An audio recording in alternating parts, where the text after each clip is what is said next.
Welcome to the Genius Factory. Enjoy the video. In this video, I will show you how to make a delicious mango milkshake. It's an easy guide to creating a refreshing treat.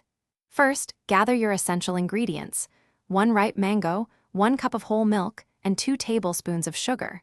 You'll also need a few ice cubes to ensure your shake is perfectly chilled and wonderfully refreshing.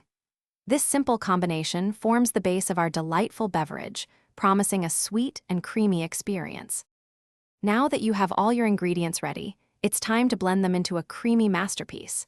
Carefully pour the chopped mango, whole milk, and sugar into your blender. Don't forget to add those ice cubes for that extra chill. Secure the lid firmly to prevent any spills, then blend on high speed for approximately 1 minute.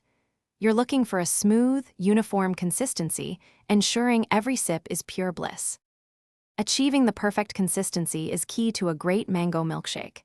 If your shake appears too thick, simply add an extra splash of milk, perhaps about 1/4 of a cup, and blend again briefly. Conversely, for a richer, thicker texture, you can incorporate a few more mango pieces or a couple of extra ice cubes. Always taste your creation and adjust the sweetness with an additional teaspoon of sugar if it needs a little more zing. Your delightful mango milkshake is now ready to be enjoyed. Carefully pour the creamy, golden beverage into your favorite tall glasses. For an extra touch of elegance, consider garnishing each glass with a thin slice of fresh mango or a vibrant sprig of mint. Serve your homemade treat immediately to experience its optimal cool temperature and wonderfully smooth, creamy texture. It's the perfect, refreshing drink for any occasion. Thanks for watching. If you found this helpful, don't forget to like and subscribe.